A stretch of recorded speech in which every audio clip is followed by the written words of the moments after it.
Hi friends, এই ভিডিওতে আমরা আলোচনা করব এবিটিএ থেকে 712 নম্বর পেজে জীবন বিজ্ঞান বিষয়ের কোশ্চেনগুলো নিয়ে।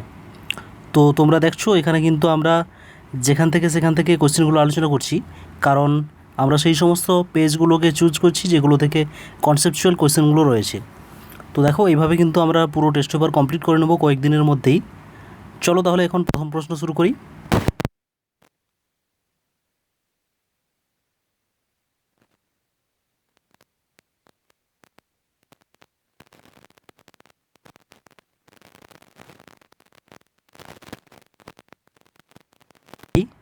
এটা করে না, বাকি যেটা রয়েছে দ্রুত কোষ বিভাজন ঘটায়, এটাও ঘটায়।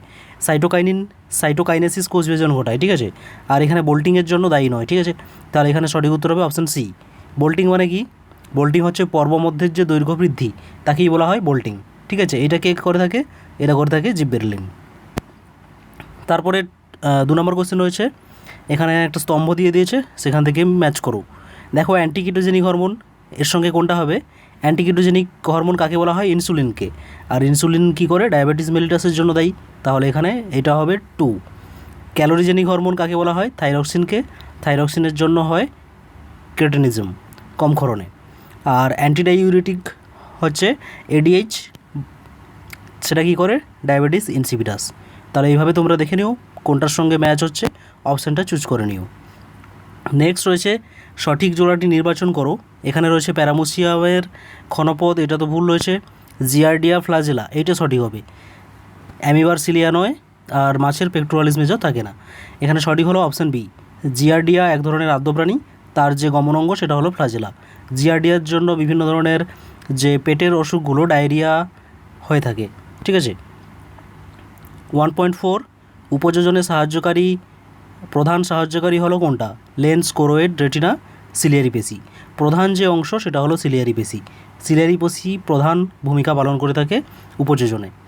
তারপরে রয়েছে নিচের কোন কাজগুলি মস্তিষ্কের মেডালা অবলাঙ্গাটা দ্বারা নিয়ন্ত্রিত হয়? দেখো এখানে যে অপশানটা রয়েছে, হৃদস্পন্দন, শিখন, স্মৃতি। শিখন আর স্মৃতি তো করে না, তাহলে এটা ভুল হয়ে যাবে। বুদ্ধি, শিখন, এটাও হবে না। তারপরে শিখন, স্মৃতি, এটাও হবে না। এখানে তারপর অপশান সিতে যেটা রয়েছে, হৃদস্পন্দন, শ্বাসক্রিয়া আর রক্তচাপ, এই 3টে কাজ করে থাকে মেডালা অবলাঙ্গাটা, ঠিক আছে। সব থেকে সঠিক উত্তর হবে অপশান সি। 1.6 রয়েছে, কোনটি সঠিক? এখানে তো তোমরা জানো অ্যাডিনিন কার সঙ্গে যুক্ত হয়? থাইমিনের সাথে, কিন্তু 2টো হাইড্রোজেন বন্ড, এখানে তো 2টো নেই, 3টে আছে। আর গুয়ানিন সাইটোসিনের সঙ্গে যুক্ত হয় 3টে হাইড্রোজেন বন্ড, তাহলে এখানে এই অপশানটা রয়েছে অপশান বিতে, এটা রাইট অ্যান্সার হয়ে যাবে। তারপরে রয়েছে জিনের উপাদানগুলো কী কী? জিন এর উপাদান কী কী থাকে? শর্করা থাকে, নাইট্রোজেন ক্ষারকও থাকে, আর ফসফরিক অ্যাসিড মানে H3PO4, এইটা। তাহলে এখানে এই 3টে থাকবে, সেটাকে বলা হয় নিউক্লিওটাইড, আর সেটাই হচ্ছে জিনের মধ্যে থাকে। তাহলে সঠিক উত্তর অপশান ডি। নেক্সট রয়েছে 1.8-এ, মিওসিস কোনটি মিওসিসে ঘটে? দেখো তোমরা জানো মিওসিসে কী হয়? 2N থেকে 2টো কোষ তৈরি হবে ফার্স্ট মিওসিসে, সেগুলো N সংখ্যক ক্রোমোজোম বিশিষ্ট হবে। তারপর সেকেন্ড মিওসিসে সেখান থেকে আবার NN করে 4টে তৈরি হবে, এইভাবে হয়ে থাকে। তাহলে দেখো এখানে কোন অপশানটা ঠিক হবে? প্রথমে যেটা রয়েছে 2N থেকে N তৈরি হয়েছে, তারপর আবার 2N তৈরি হয়েছে, এটা হবে না। 2N থেকে N, তারপর আবার N তৈরি হবে। অপশান বিতে রয়েছে 2N থেকে 4N, 2N থেকে তো 4N হবে না, 2N থেকে N হবে, তাহলে সেটা হচ্ছে না। তারপরে যেটা রয়েছে 2N থেকে N, N থেকে আবার 2টো N, এটাই হচ্ছে সঠিক হবে। আর বাকি তারপরে তো 2N থেকে 4N রয়েছে, তাহলে এটাও হচ্ছে না। 1.9-এ রয়েছে জোড় কলম একবীজপত্রীদের হয় না, কারণ কি? এটা তোমরা জানো, এটা হবে ক্যাম্বিয়াম থাকে না, অপশান সিতে যেটা রয়েছে সেটাই। নেক্সট রয়েছে 1.10, কোন প্রক্রিয়ায় জীবদেহে নতুন অঙ্গের সৃষ্টি হয়? দেখো কোষ বিভাজন রয়েছে, কোষীয় বিভেদন। কোষীয় বিভেদন হবে রাইট অ্যান্সার। কোষীয় বিভেদন মানে কোষ গুচ্ছ থেকে যখন নির্দিষ্ট অঙ্গ তৈরি হয় সেটাকেই বলা হয় কোষের বিভেদন। অর্থাৎ বিভেদনের মাধ্যমেই তাহলে নতুন অঙ্গ সৃষ্টি হবে। নতুন অঙ্গ সৃষ্টি হওয়াকে কী বলা হয়? মরফোজেনেসিস। মরফোজেনেসিস, ঠিক আছে। নেক্সট রয়েছে 1.11, এই জিনোটাইপযুক্ত জীব থেকে কত ধরনের গ্যামেট উৎপন্ন হবে? তোমরা দেখতে পাচ্ছ, তোমরা নিয়মও জানো, এখান থেকে 8 হবে। যারা জানো না একটু কমেন্ট করে জানাবে, তাহলে আমি ডিসক্রিপশানে লিঙ্ক দিয়ে দেবো, সেখান থেকে তোমরা দেখে নেবে কীভাবে গ্যামেট কত ধরনের গ্যামেট তৈরি হবে সেটা বের করতে হয়। নেক্সট রয়েছে একজন স্বাভাবিক মহিলার জনন কোষে ক্রোমোজোম সংখ্যা কত হওয়া উচিত। দেখো, স্বাভাবিক মহিলার জনন কোষ অর্থাৎ 22টা অটোজোম থাকবে, তার সঙ্গে একটা এক্স ক্রোমোজোম থাকবে, তাহলে এখানে রয়েছে এইখানে অপশান ডিতে। নেক্সট রয়েছে হল্যান্ড্রিক জিন অবস্থান করে কোথায়। হল্যান্ড্রিক জিন জানো ওয়াই ক্রোমোজোমে অবস্থান করে, তাহলে এখানে হয়ে যাবে অপশান সি ওয়াই ক্রোমোজোম। 1.14 এখানে একটা জিনোটাইপ দেওয়া আছে এক্স সি প্লাস আর এক্স সি। এই জিনোটাইপটা কি নির্দেশ করে, দুটো এক্স আছে তার মানে এটা মহিলা হবে, এবার স্বাভাবিক না বাহক হবে। দুটো সি প্লাস থাকলে স্বাভাবিক হতো, একটা সি রয়েছে শুধু, তার জন্য এটা বাহক হবে। একটা সি প্লাস আর একটা সি, অর্থাৎ স্বাভাবিক কিন্তু বাহক, ঠিক আছে, দেখতে স্বাভাবিক কিন্তু তারা হচ্ছে বাহক।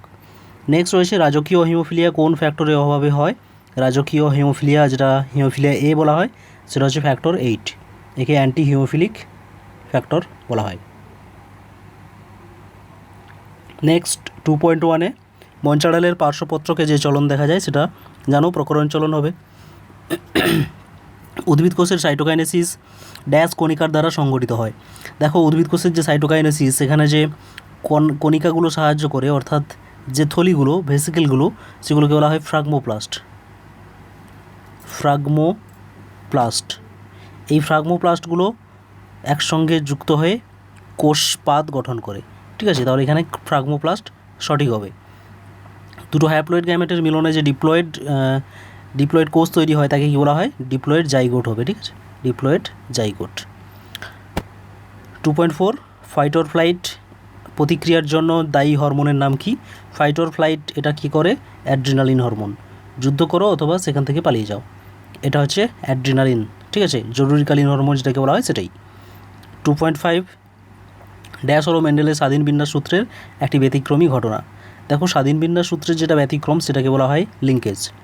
আর একটা সূত্র রয়েছে প্রথম সূত্র, সেটা হলো পৃথকীভবন সূত্র। পৃথকীভবনের সূত্রের যে ব্যতিক্রম সেটা হলো কি, অসম্পূর্ণ প্রকটতা, ঠিক আছে, মনে রাখবে এটা। নেক্সট, মানুষের অটোজোমবাহিত প্রচ্ছন্ন জিন ঘটিত রোগের নাম কি।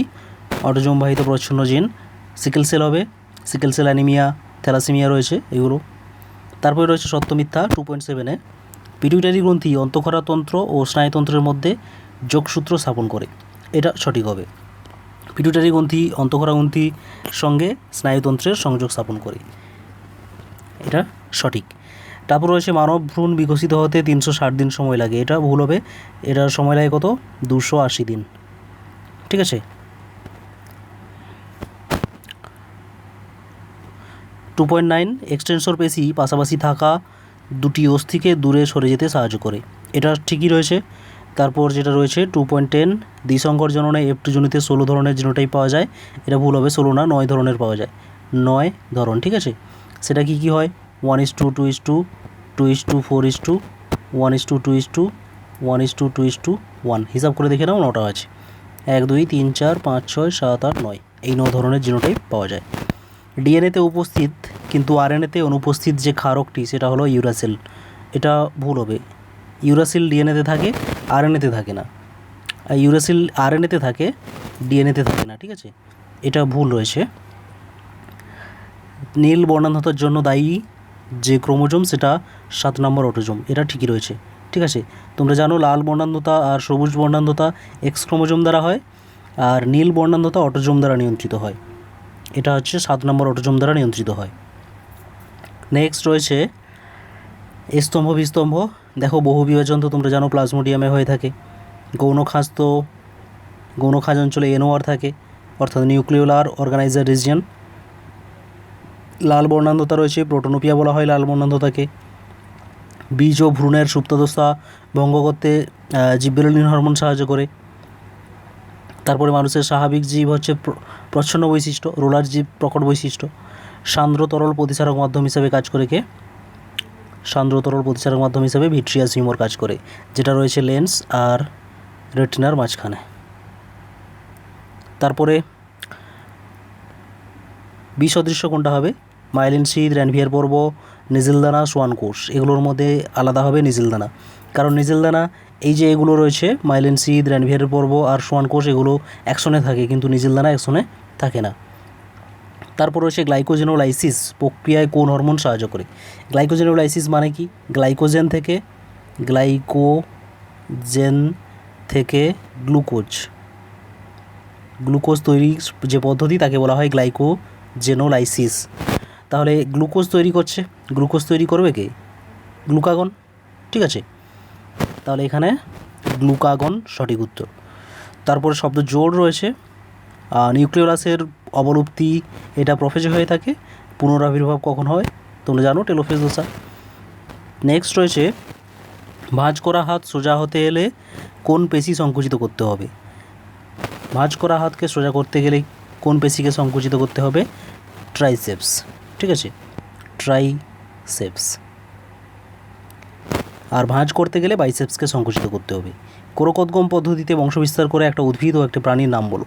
উদ্ভিদ হবে ইস্ট আর প্রাণী হবে হাইড্রা। ক্লিয়ার? নেক্সট রয়েছে মেন্ডেলের এক সংকর জননে F2 জনুতে খর্ব গাছের উপস্থিতি কী প্রমাণ করে? দেখো, মেন্ডেলের মন্টর গাছের যে এক সংকর জননে কী কী ব্যবহার করা হয়েছিল? ক্যাপিটাল টি তার সঙ্গে স্মল টি। এখান থেকে ক্যাপিটাল টি স্মল টি পাওয়া গেছিলো। এরপরে এদের স্বপরাগযোগ করা হয়েছিল। এখান থেকে ক্যাপিটাল টি পাওয়া গেছে, ক্যাপিটাল টি স্মল টি পাওয়া গেছে, স্মল টি পাওয়া গেছে। তার F2 জনুতে স্মল টি পাওয়া গিয়েছিল। এটার দ্বারা কি প্রমাণ করা যায়? না দেখো, এই যে F1 জনুতে যে অপত্যগুলো পাওয়া গেছে, এই F1 জেনারেশনের যে অপত্যগুলো পাওয়া গেছে তাদের মধ্যে প্রকট ও প্রচ্ছন্ন দুটো গুণ পাশাপাশি থাকলেও তারা কিন্তু মিশে যায়নি। ঠিক আছে, এটি হবে সঠিক উত্তর, যে F1 জনুতে প্রকট ও প্রচ্ছন্ন বৈশিষ্ট্যটি পাশাপাশি থাকা সত্ত্বেও তারা কিন্তু পরস্পরের সঙ্গে মিশে যায়নি, বরঞ্চ তারা যখন গ্যামেট গঠন করে সেখান থেকে তারা আলাদা হয়েছিল। ঠিক আছে, এই জন্যই কিন্তু সেখানে স্মল টি উদ্ভিদ তৈরি হতে পেরেছে। ঠিক আছে, এটা লিখে নেবে। তারপর রয়েছে থ্যালাসেমিয়ার ক্ষেত্রে স্বাভাবিক পিতা ও বাহক মাতা হলে দম্পতির থ্যালাসেমিয়ায় আক্রান্ত হওয়ার সম্ভাবনা কত % থাকবে? তো দেখো, এখানে স্বাভাবিক পিতা বলেছে, তাহলে একজনকে আমরা স্বাভাবিকের ক্ষেত্রে আমি ক্যাপিটাল টি ধরে নিলাম, আর বাহক মাতা একটা ক্যাপিটাল আর একটা স্মল ধরলাম। ঠিক আছে, এবার এখান থেকে কি হতে পারে? এখান থেকে তো সবসময় ক্যাপিটালই আসবে, তাহলে ক্যাপিটাল টির সঙ্গে ক্যাপিটাল টি হবে আর ক্যাপিটাল টির সঙ্গে স্মল টি হবে। থ্যালাসেমিয়া রোগ প্রকাশিত পাওয়ার জন্য কি দরকার? স্মল টি অর্থাৎ প্রচ্ছন্ন বৈশিষ্ট্য দরকার। এখানে কিন্তু কোনো প্রচ্ছন্ন বৈশিষ্ট্যযুক্ত হোমোজাইগাস কন্ডিশন তৈরি হয়নি, তার জন্য এখানে 0% হবে আক্রান্ত, বাহক হবে 50%। ঠিক আছে, তারপরে রয়েছে 4টির মধ্যে 3টি একটি বিষয়ের অন্তর্গত, সেটা খুঁজে বের করো। প্রোফেজ রয়েছে, অ্যানাফেজ রয়েছে, টেলোফেজ রয়েছে। এইগুলো কোন দশা? এটা হচ্ছে ক্যারিওকাইনেসিস, অর্থাৎ নিউক্লিয়াসের যে বিভাজন, নিউক্লিয়াসের বিভাজনের মধ্যে এই সবগুলো পড়ে। প্রোফেজ পড়ে, মেটাফেজ পড়ে, অ্যানাফেজ পড়ে আর টেলোফেজ পড়ে। তাহলে এখানে ক্যারিওকাইনেসিস হয়ে যাবে সঠিক উত্তর। নেক্সট যে প্রশ্নগুলো রয়েছে 2 ও 3 মার্কের প্রশ্নগুলো, যে হলো তার মধ্যে যদি কোনো